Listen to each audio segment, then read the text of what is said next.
What's up, everybody? It is Mr. and Mrs. Bradley coming back with another video.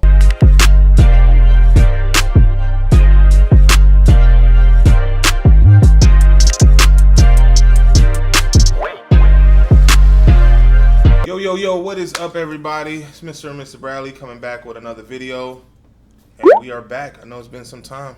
It has been, I think it's been a couple months. It's been a couple months since we've been back with the new Dear Mr. and Mrs. Bradley video. But we're so excited to be back and tackling some fun topics with you guys. And today is no different. Yeah, so you guys know all the stuff we need you to do. Go ahead and smash that like button. Go ahead and thumbs up this video. Also, don't forget to share this video. We hitting on some pretty good stuff today. Some financial literacy things that we feel like every couple, every relationship should hear. So definitely information you want to pass along. Lastly, do not forget to subscribe while you're here. We always got great content coming, so you always want to know when it's dropping. So for this video, we are going to talk about the 5 financial pitfalls in a marriage. So what I think is one of the absolute biggest issues when it comes to finances in a marriage would be egos. Yeah, I believe that when you have one ship, all egos should be put aside. No one person is bigger than the relationship. So as far as like who's making more or who's per se bringing more to the table, when you having that type of verbiage within your marriage, you're asking for all kinds of trouble. I think, I feel like you just hit on a lot there, though. So let's start with who's making more in the relationship, right?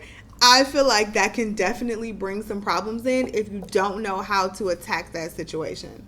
Definitely agree. Yeah, I mean, being able to handle if she makes more or he makes more, and just being able to go with the understanding that it's not a you making more than me making more than you thing. It's really just a collective unit and how we are dispersing and using the assets and equity that we bring into the relationship together as one. If you making $100,000 and I'm making 50, or you making $300,000 and I'm making $200,000, like at the end of the day, this is the money that we have. So how are we going to effectively move? Even though I think that's a really touchy subject in our community, at least. You see, I feel like you can't turn anywhere these days without it being a conversation of men footing the bill or paying more. Who pays on dates? Or I saw this post today. Dates is different. Well, see, I saw this post today though. It was on the Shade Room, and it was talking about. And Tamar Braxton basically was like, I ain't going half with no man. Either you gonna pay the bill, I'll pay the whole bill some of the time, but I ain't going half. That sounds like a friend to me.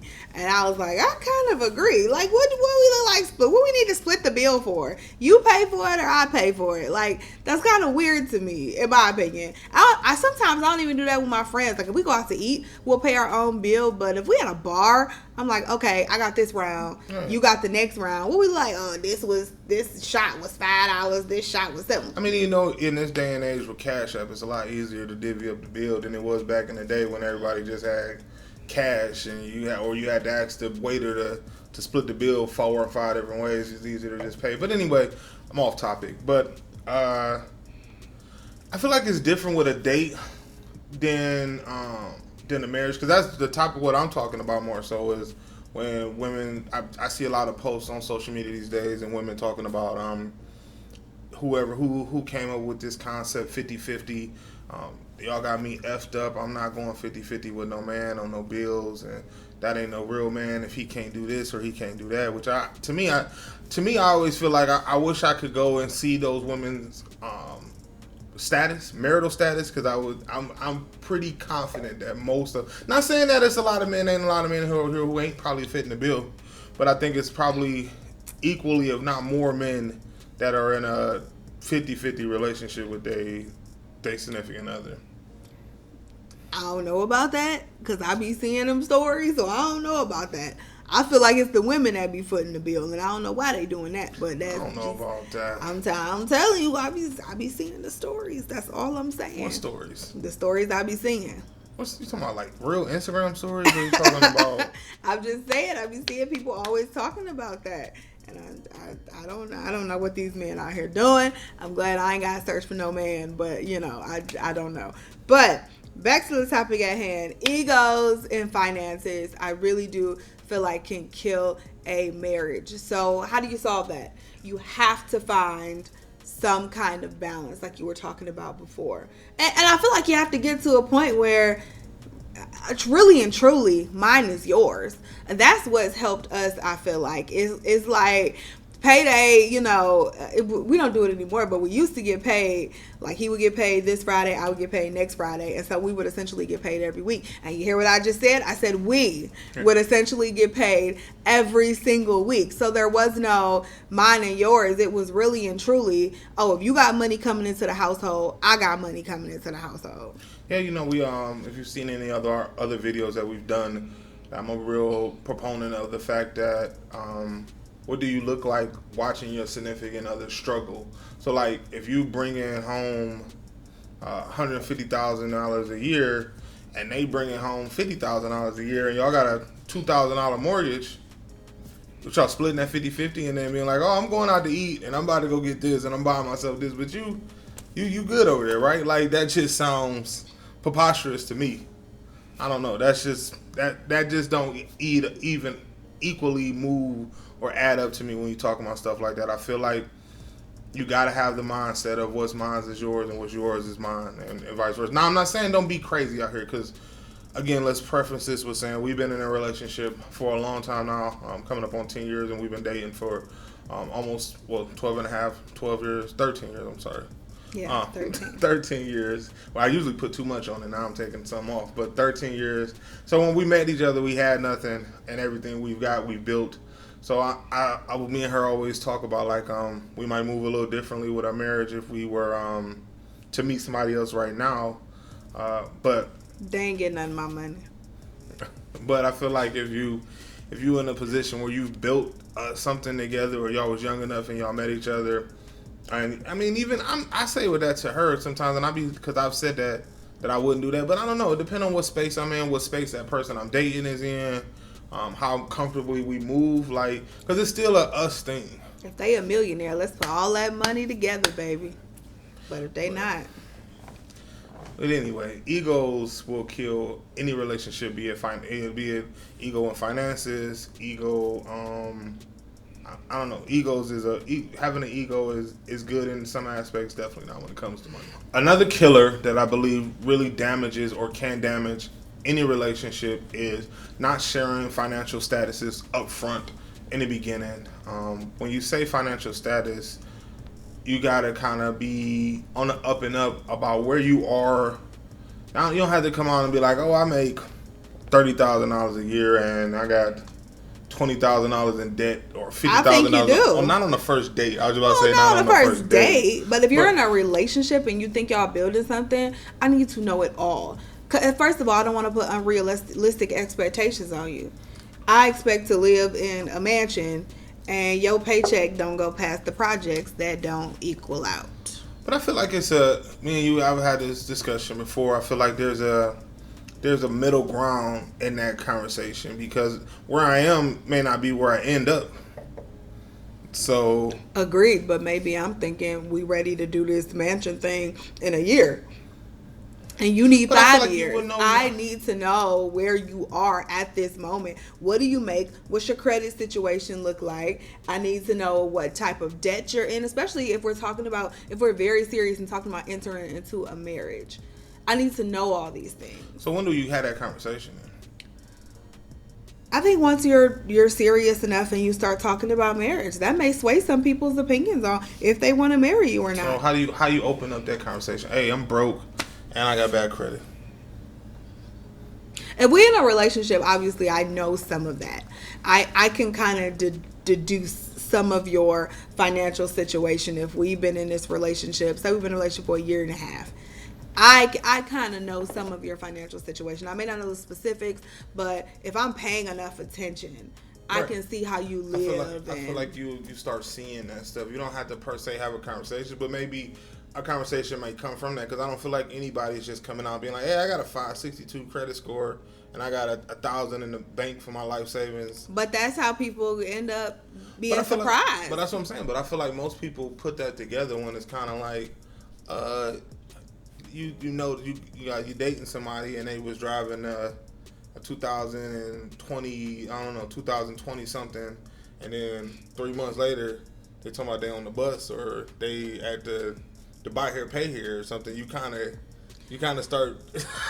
but you could also be in a situation like a Tony and Todd off Girlfriend. That's true. He was a doctor. He had a nice car. He had a nice house, and she didn't find out until after he bought her a nice ring. They had a huge wedding. She didn't find out until after they got married. Now, I know it's TV, but I mean, I think it rings true. She didn't find out until after. Obviously, he had a good job. He was a Beverly Hills plastic surgeon, but she didn't find out until afterwards that he was in all of this massive debt, that he didn't own his house, that he rented. She just assumed that he owned his house. And I mean, I think he said it was like he had like $750,000 worth of debt. Obviously, that's an extreme case. However, and he made good money, and I'm sure, and he wined and dined her, right. But without, she didn't ask those questions, and so she just went along assuming things. But I feel like that's a great talking point for this type of situation, because I feel like he also understood his woman's financial status and her expectations, so he knew he needed to adhere to a certain way. Because maybe Ty might not have been. He might not have been out here spending money like that and doing all that because he knew that. And probably would have been more focused on the student loan debt and all this other debt if he wasn't dating Tony. But he also understood her financial position and stuff that she expected, and the things and the gifts that she expected. But that ain't her fault. She was like that when he met her, and he continued to pursue her and continued to give her what he thought she wanted. Right. And so that's that. Like, she didn't ask for those things. That's just kind of how she came. So where do you again? That's where I feel like life gets so like fickle and weird in there, because it's like, all right, I know I want this woman. I got the means to take care of her. But you got all that debt. No, you don't. Right. But if I tell this woman I got all this debt, she gonna more likely leave me. But then I leave later when I find out. So what do that? That's maybe like not. I feel like that's ultimately the reason they kind of got divorced, because they just couldn't get on the same page, and that was ultimately the reason. So we could have saved all that heartache had I just known this stuff up front, and I don't think he intentionally tried to deceive her. They were just not together for very long. This is TV, but I feel like, but that's a real case though. When you're not with somebody for very long, you don't get a chance to ask any of those crucial questions that may come up just in conversations, some things that you may learn just being with somebody for a long time. You learn things that maybe you might not have thought to ask. You just learn them from situations, or situations come up and that reminds you or triggers something in you to say, hey, maybe I should ask this question. So I think those things should be known when you're serious enough to even think that this could be somebody long term that you're going to build with, that you may buy something with, like property or something like that. I think those questions need to be answered. Again, so I asked you, so when does that conversation come up? Again, when you're serious enough to and you're thinking long term about this person. So you're thinking you want to tie yourself to a mortgage with this person. People do it all the time. I don't know why. People buy houses with their significant other all the time that they are not legally binded to, meaning married to. So when you're thinking you're going to put your name on a mortgage or maybe a car or something long term with this person, I think that's when you need to be asking questions. I feel like even with that stuff come up with like cuddle talk, where you just talking and y'all randomly talking about things, I feel like you can kind of start piecing that stuff together. I definitely don't think you should ever tie yourself together long term with somebody that you're not married to. That's speaking for somebody who works in the car industry, and I see that mistake made so many times, where I get a young lady or a young man who co-sign for a car, and a year later they are trying to figure out how can they get themselves off of this contract, and I'm like, yeah, that's not happening. So I don't know, sharing that type of stuff I ain't gonna say upfront, but I think that's a real adult conversation to have, to be able to come to somebody and be like, hey, you know what?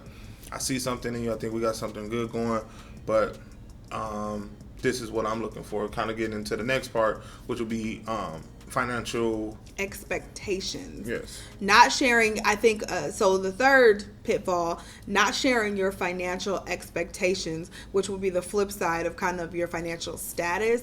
But where do you see yourself in life? Where do you see yourself going? What type of things do you see yourself having in the future? What type of life do you see yourself having? What type of car do you see yourself driving? What type of house do you see yourself living in? What, you know, do you want to go back to school? And we got to pay for that? You know what I'm saying? So little things like that. How many children are you going to have? Because children are little financial demons that'll just spend up all your money like they are. So you need to know these things, all of these things, and you need to discuss this stuff in detail. Not just, do you want to have kids? Well, how many kids do you want to have? Maybe I want to have 7 kids. Yeah. Like, you know what I'm saying? Maybe you only want to have 2. Like, that is a huge, that's a lie. Like, that is a huge difference. I know that is a big thing, but I still say our preferences with this. I always say, like, the Bradleys, our mantra, what we always talk about is communication.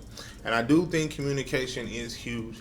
But I also feel like that sharing your expectation is huge. And I think that's a conversation every relationship need to have.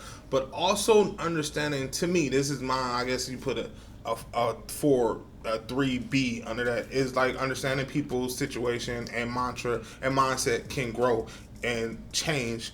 Speaking as somebody who did, when we got our last home, I never envisioned ever owning a home like that, let alone the home that we own currently. So that doesn't mean that I didn't per se, like, oh, when I seen it, like, oh, this is dope, like, I can definitely see this for me, but that's maybe I wasn't thinking on the lines, you know what I'm saying? I agree with that, but I don't know. I feel like you do have to be on the same page to a certain extent. Like, you can't, again, I can't want 7 kids and you want 2 kids. Right. Like, you have to be somewhere close. I think you could compromise on 2 and 3. I think your mindset definitely has to be in the same area. Like, I may not per se have envisioned this home, but I always knew that I wanted a nice home. And maybe what I envisioned in a home and cost versus space versus square foot, maybe it just, to me, I just didn't see it, and it takes somebody else to maybe show you that vision and open that door. I can get with that. I'm not saying everything has to be completely dead on. You and me both think the exact same way, and that's not what I'm saying. But I think you have to. I think you got to have some kind of shared vision. No, I definitely agree with that. You definitely have to have like-minded goals, like-minded mindset, like-minded things that you want out of life. Maybe you see the home situation differently, but y'all both want to own a home. Because we both did want to own a home. Or you may, you know what I'm saying, you may want to, maybe you got goals, like things like this is that maybe you got goals like, I want to go to Paris, and this person only thinking about, like, I just want to drive to Miami every year. Like, like that type of stuff like that, I think is important. Even though, again, I still feel like people can grow, but I think having those conversations up front can, especially as you get older. Because I feel like when you're younger, you can grow. I feel like as you get older, people kind of get stuck more in their ways. So they kind of like, you know, well, I done did this. I don't really want to do that. I did this. So I feel like as you get older, having those type of conversations and sharing financial status, sharing financial expectations up front will lead to a lot less headache later, or not being on the same page or same accord later in the dating process if you're sharing that type of stuff up front. Again, like I said, I say probably over 30. Once you hit 30, it's kind of like, all right. Even though 30 ain't that old. I remember being like 12, 13 years old thinking 30 was old. 30 ain't that old, but 30 is, I feel like, an age where you're like, all right, either you got your shit together, you trying to get your shit together, or you got your shit together, and I need to know which point in life you at right now. Yeah. Because if you just starting and I'm like in the middle, I'm like, well, I don't know if I'm willing to wait on you to catch up. Right. I just may not be there. So this number 4 is extremely, extremely important, I believe, within a marriage. It can come up in a relationship. I think it can be important, but in a marriage, I think this is probably like I would probably think like this is something that can lead to some major arguments and possibly divorce. I think I've seen enough court shows and divorce courts to know that this does lead to divorce conversations. And that topic is loaning money to family and friends. Go ahead. No, so early on within our relationship, I loaned my fair share of money out to family and friends.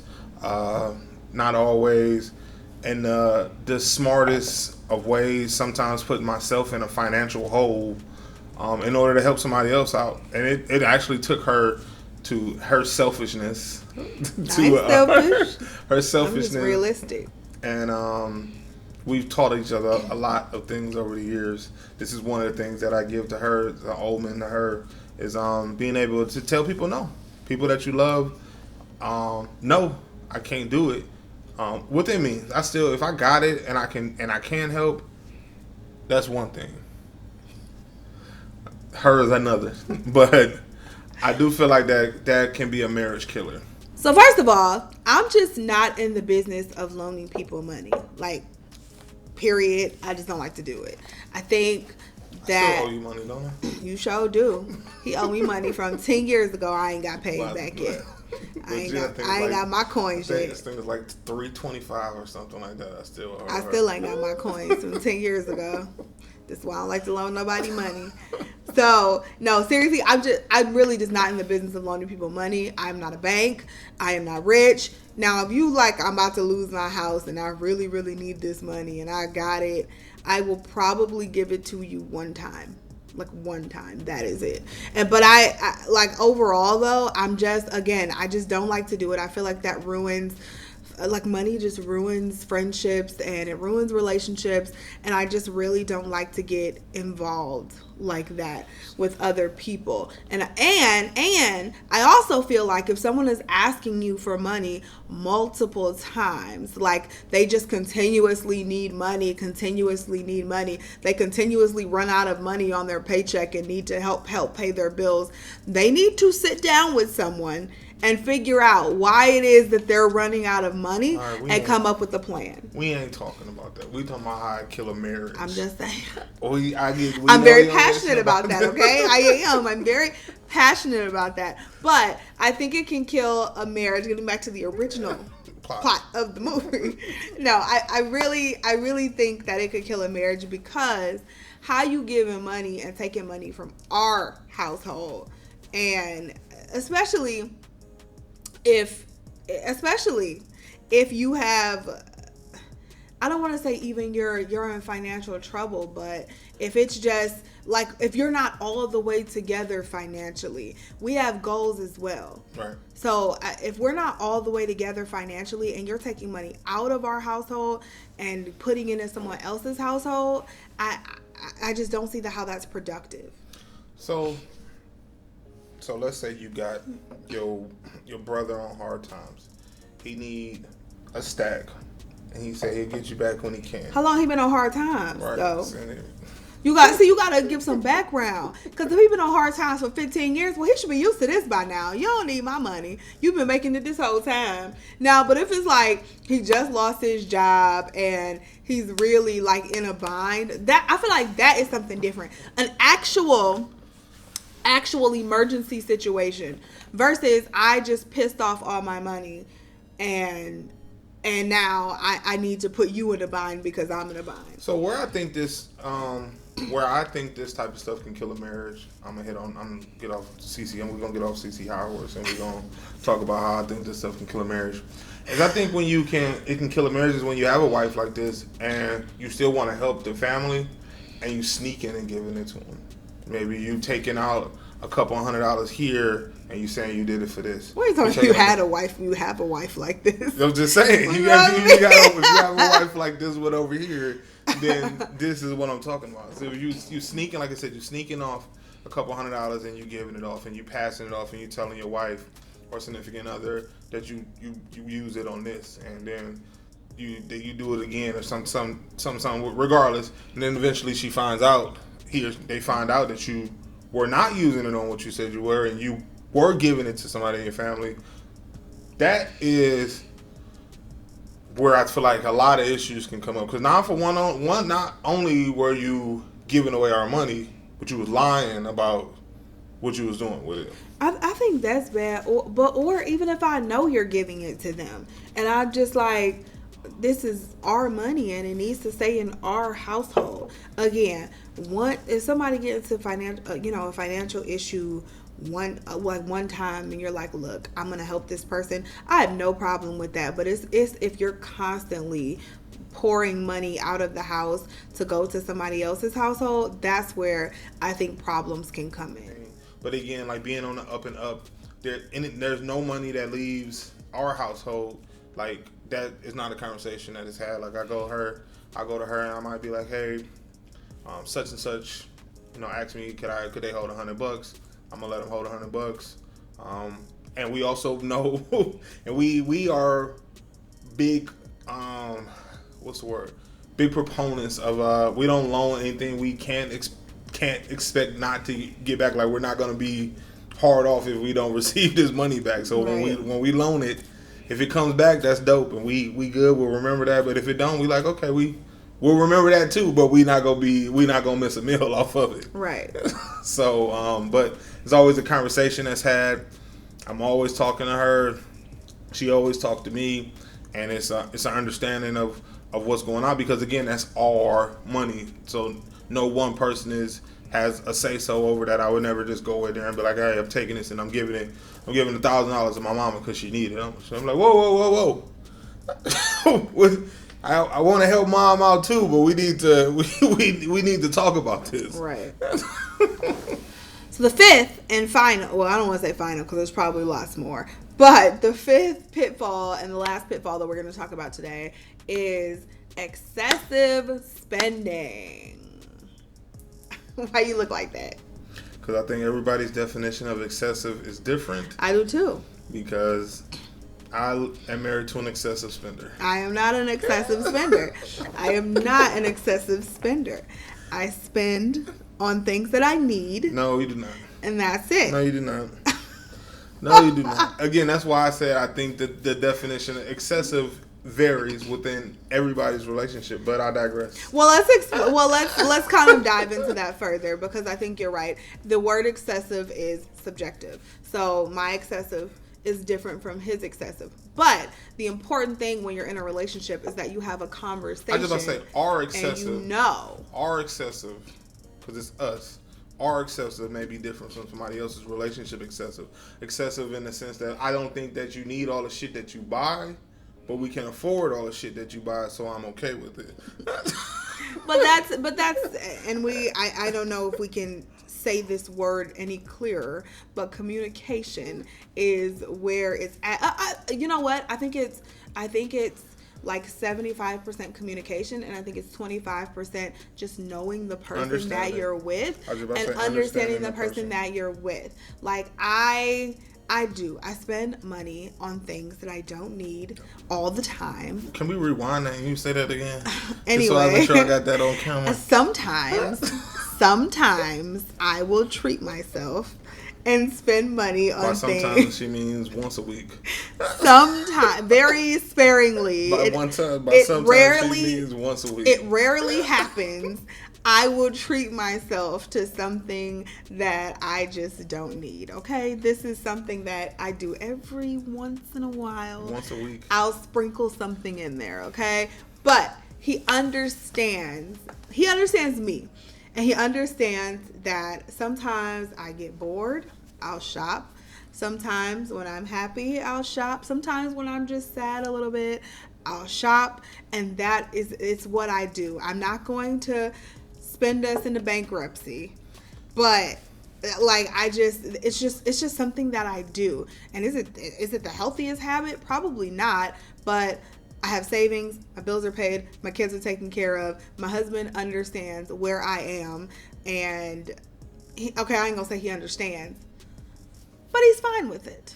So let's have a conversation real quick about when we weren't this financially stable And she did I'm some gonna shit. tell them. Oh She my did some God, shit. he cannot let this go. I will never let this go. This happened 10 years ago, and he's still talking about it. This go, because this was probably one of the few times I was legit actually mad at CC. Like I've gotten mad at CC before, but I was legit mad at CC about this. You should really seek therapy about this, because this is ridiculous. I should. This is ridiculous. But no, I'm being for I'm talking like so. We were broke. When I say broke, I mean like we were like it's Wednesday and we got $10 in the bank account. What we gonna eat for the next 2 days until we get paid on Friday, bro? It was bad. And we had $213 in the bank account. It was a Wednesday. We had no toilet paper, and CC found some Uggs on sale at Dillard's for $200, and she bought them. We had no tissue. But I still have those Uggs to this day. They were timeless. We had no tissue. We had no food. We had food. We had some food. But we had no tissue. And we had 2 days until we got paid. And she thought it was okay to go spend $200 on some Uggs. Did you go without wiping your ass? Yes, I stole some toilet paper from my job. We could have got some from my mama or anybody. It don't matter. Toilet paper wasn't that important. That's what I mean when we having this talk about excessive spending. If you are doing things like that, that's excessive spending. Again, the conversation has to be had, because and we weren't having our communication level was definitely not anywhere close to where it is now. But even if you do have money, even if say we're living like we were living now, and we had money in the bank, and I still went out and spent $200 on a pair of boots. If you're not like, if you don't know your partner, to you could still be like, whoa, who's spending $200 on boots? Why do you want $200 boots? Why do you need $200 boots? Wait a minute. No, I thought we were gonna save, I don't know, $1,000 this month, right, but we were only able to save $800 because you went and got those $200 boots. Why is, so you have to still have that communication, because just because you have money don't mean everybody don't want to just spend money like that, and everybody ain't used to spending money like that, and some people just have different financial goals. So if you don't know, again, the financial expectations that you have, then it could still be a disaster no matter how much money you have. Yeah, excessive spending, it could be because there's times within our relationship, and we communicate though. There are times when I check the bank account and I call Cece. I'm like, hey, it's getting we tripping now. We getting a little out of control right here. And she be like, all right, I understand, I hear you. And I know when I went a little overboard. I'm aware of when I went a little overboard, and I be expecting that call. I'd be like, man, I shouldn't have probably spent that last $100. I could have probably waited on that, but. So, yeah. But that's the thing. That's the conversation, and understanding again your partner's spending habits, being able to have conversations about those spending habits, and being able to either nip that stuff in the bud, or I don't know, probably need to find another person, because that will really destroy, especially if y'all money together. I think people get, and this is, we're going to wrap this up in a second because this is kind of off topic, but I think people get afraid to say, hey, maybe this person really isn't for me. I feel like we overlook all of these red flags in relationships, whether it be financial red flags, whether it be infidelity, whether it be anything. I don't care what it is. You don't have to be with anyone that you don't like. Like, you just don't. You could be like, his nose too big. If that's how you feel, I mean, I feel like that's a little shallow, but if that's how you feel, and that's going to affect the way you think, you looking at this person, or you thinking about this person, like, you don't have to be with anyone, and it is okay. I think people get so afraid to say, maybe this just isn't the person for me.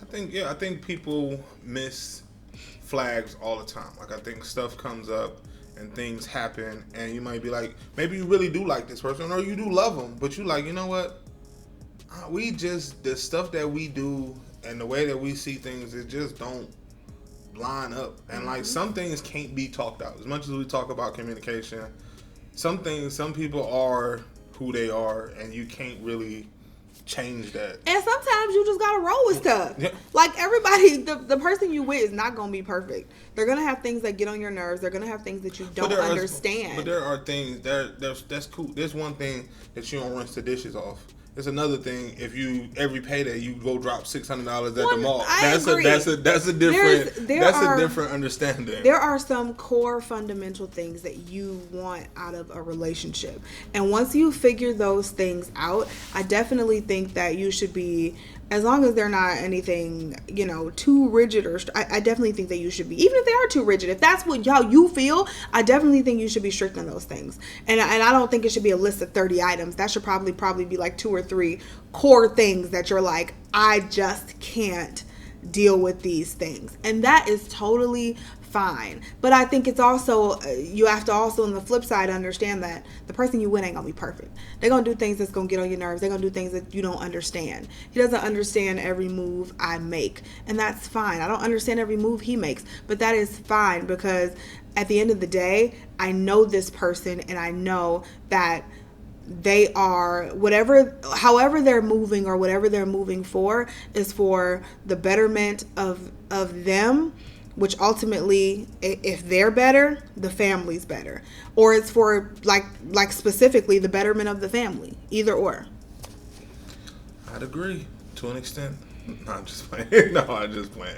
Again, that was off topic, but to an extent, definitely on topic with the fact that these 5 things can cause any relationship to be derailed, and being able to understand and address these things and have conversations about these things will either keep your relationship on track, or you being able to recognize that, hey, this is not working, I probably need to get out of this. So that is going to wrap it up for this episode of Dear Mr. and Mrs. Bradley. Please don't forget to share this video. Don't forget to subscribe to the channel. Thank you guys so much for watching. This was so much fun. Can't wait for you guys to see the other episodes that we have coming up. So like you just said, make sure you're subscribed and your notification bells are clicked so you don't miss them. All right, until the next video, it is Mr. and Mrs. Bradley checking out. Peace.